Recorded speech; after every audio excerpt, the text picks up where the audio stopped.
Hey there, good to see you. I don't know why I said that, I can't see you, but you can see me, so glad you're here, glad you can see me. Anyways, I'm gonna talk about seed starting today, which is a really timely topic to talk about, and I'll get to that in a second. But first I wanna talk about some of the serious stuff that's going on, and you guys know I made another video about staying positive. Hopefully you guys got to see that. And I really think that that's really important right now, is to stay positive. I'm not one to tell you about how to live your life or what to do or the appropriate response to what's going on right now, because I don't know. We're all very anxious and sort of uneasy about the future and what it's going to entail.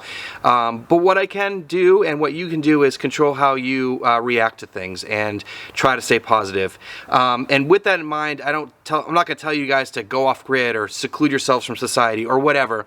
But one thing I can tell you guys to do, especially as you're stuck at home maybe with your kids, which my kids are off from school, is to start planting some seeds. Get started growing food if you're not already.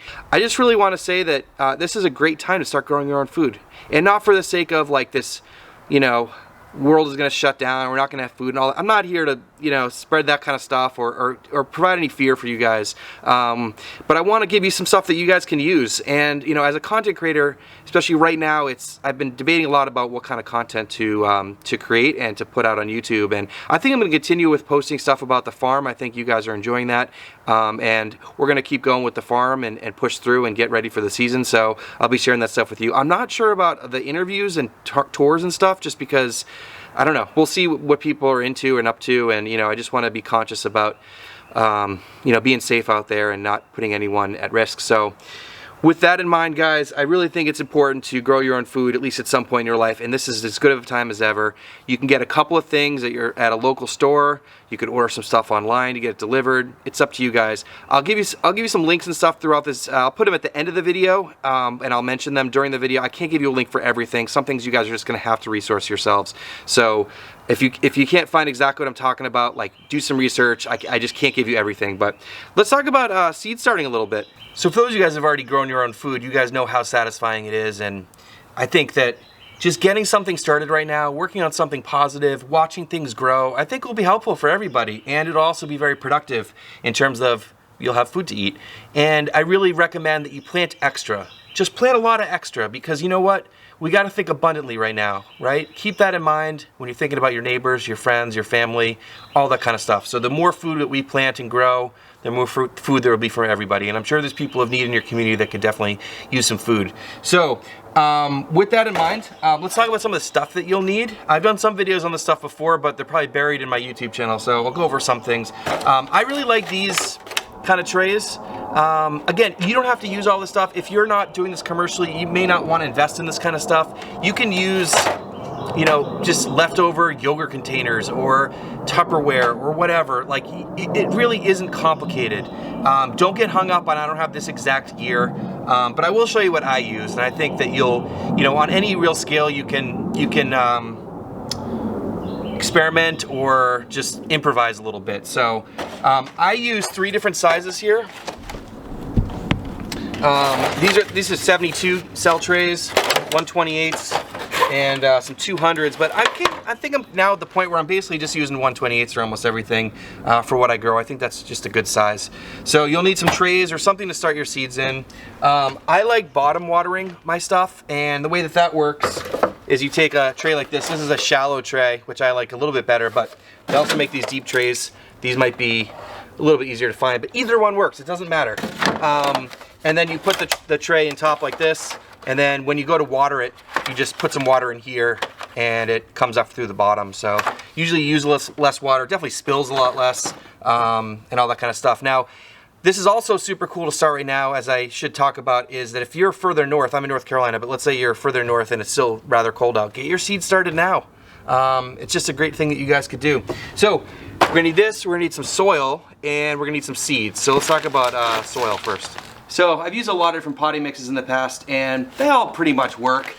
Just get whatever you can find. Don't stress about this brand or that brand. I was using Happy Frog for a while. That stuff worked great. I bought this stuff at my local farm store, and they have a pretty wide selection. I'm just really lucky to have a great place to go. And I know I mentioned them a lot, but I'm just really grateful. Just something that's, that's got some nutrients in it so that the plants have a good start. is helpful. This I just got this time for the first time. This is Coast to Maine. So I'm gonna give that a shot. I've never tried it before, but it looks really good, and I don't know, we'll try it. Bought a few bags. And then the other thing, which I haven't used before, but I'm gonna start using, is vermiculite. And this is what I will sprinkle on top of the trays after the seeds go in to help with water retention and stuff like that. So make sure you have a good potting mix. Don't stress about brand and all that stuff. Pretty much anything will work. One thing to keep in mind though when you're looking at it is make sure that it's not too chunky. I've seen a lot of potting mixes that might be good for like large pots and stuff like that, but when you're doing seed starting into trays, make sure that it's nice and fine. There aren't like a ton of sticks in there. You can always like use a screen and screen it out, but it's just more time and energy, and then you're paying for sticks. So, you know, make sure that it's fairly fine that it'll go into the trays. So if you've been following on the channel, you guys know that I've done a ton of videos here at this potting bench here about microgreens and seed starting, and I am still gonna start all the seeds for Raleigh City Farm here for now because I'm here every day and I can just water them. So I am starting them on my racks. And I'll show you guys that in a second too. But what we're gonna do today, I have a bunch of seeds to start, some of which are, I'm gonna do some lettuce for the new farm, but I'm also gonna start some stuff for our house too. So let's first get into this. Let's talk about what you're gonna do to plant some trays. So these are the 128s, and you always wanna plant extra. Maybe when you first get started, maybe plant 50% extra. So if you need, let's say you need 100, you think you need 100 transplants, then start 150. You always want to have some extra because they don't all germinate or you have some issues, whatever. So we get this out and then we get some soil.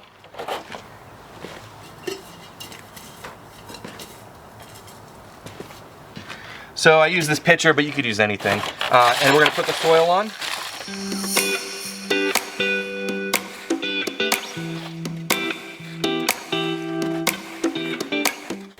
So what I'm doing here is I'm not pressing down. I'm just kind of moving it around so it falls in the holes. What I like to do is not push down too hard because then it gets really compressed and then it gets hard for the plugs to come out. So I'll show you what I do, but the first step is I'm really just moving it around to get into all the holes. Need a little bit more.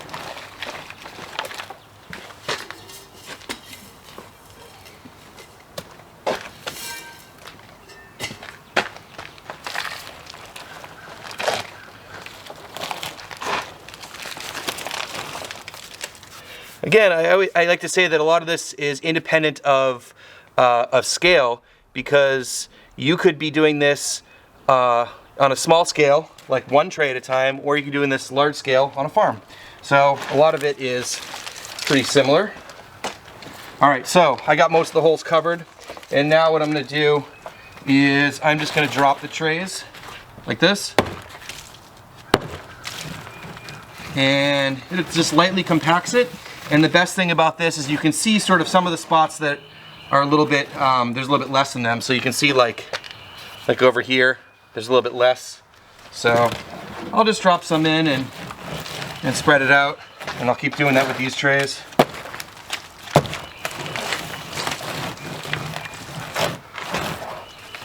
I'm kind of just making sure that the soil is just level on the top. I don't want really any extra at this point. So again, there's a couple that are shorter, so just spread them out.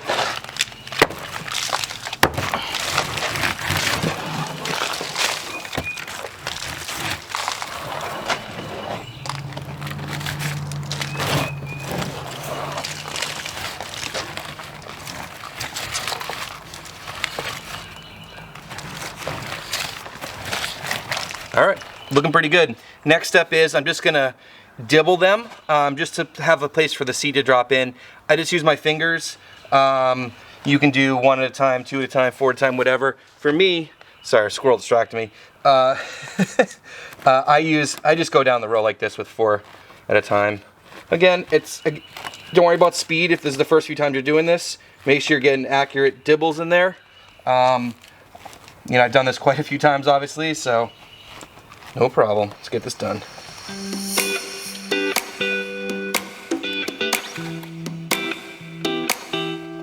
All right, got my seeds. So, doing lettuce today.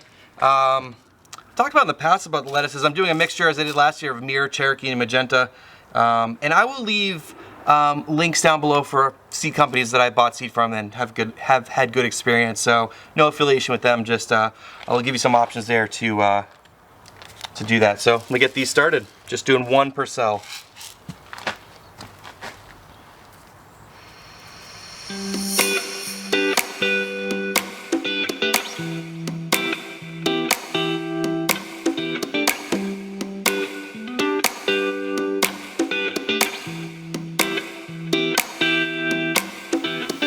All right, got the seeds all in, and so now I'm going to put the vermiculite down, and just to show you what it looks like. So if you guys don't have vermiculite, or you don't want to buy it, or you can't get access to it, just use soil. Just go very light on the top. You just want to get the seeds covered. You want to make sure that they're going to hold moisture, but also make sure that it's not super thick so the seeds can come out easily. So I'm just going to put a thin layer on top.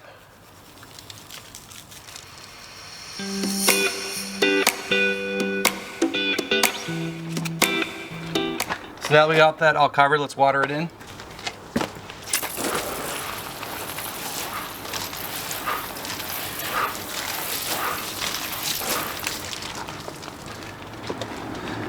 So yeah, you just want to go over it a couple times, let the water go through, and then do it again. And make sure when you're going back and forth that you don't stop with the wand right over it, because it'll cause a disruption.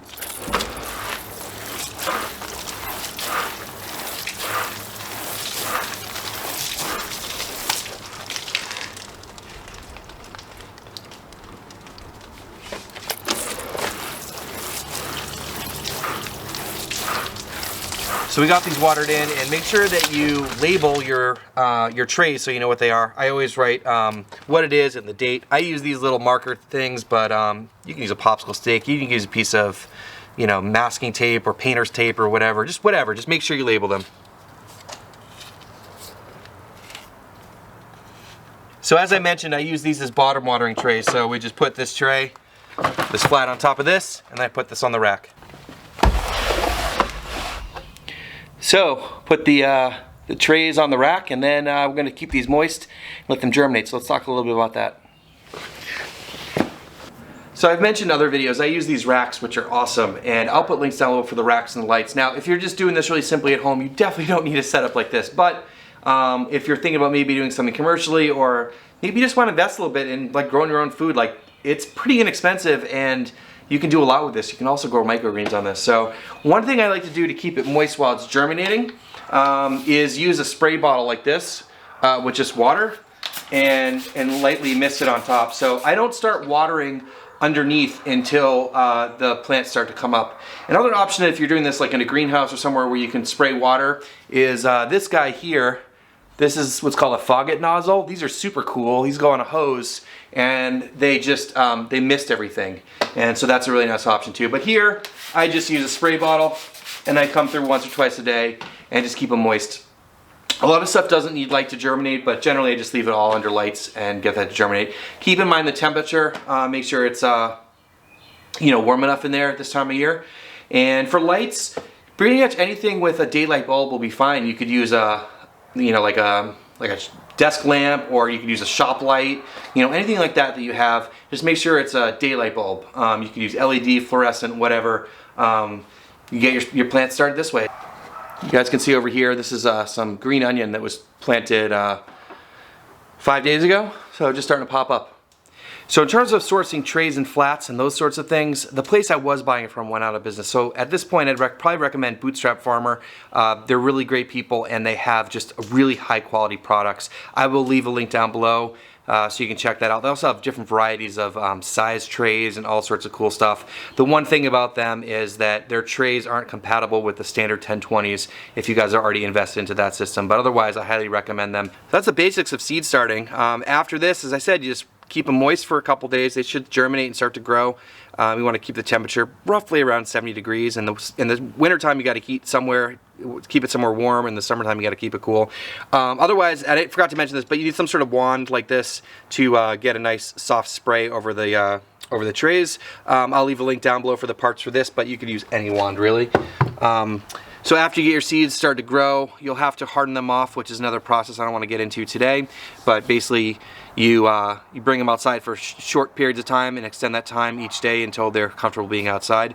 And then you got to think about where you're going to be growing these things, and you can start thinking about that now. You could do a raised bed if you have a little area that's very simple to put together. You could even do it in grow bags or containers if you're just on a patio or a deck or something like that. And if you're stuck inside, I highly recommend that you can grow microgreens. You can grow them as little as a week. I have like tons of videos about microgreens. I'll leave a link down below to that playlist so you can check that out. So hopefully, guys, this is some really simple information that you guys can take and start growing food. And I think that in this time, we're all feeling a little bit uneasy, as I mentioned. It's going to feel great to be productive, to have some focus, and to do something constructive. And I think that that's all really important and can be all accomplished by growing food for yourselves and your community. So hopefully you guys can take some positive stuff away from this and spend some time with your family. Be safe out there, guys, and all the love come from here. Hope you the best. Please subscribe to the channel if you're not already. There'll be tons more content, as I always say. Thanks for watching, and we'll see you in the next one.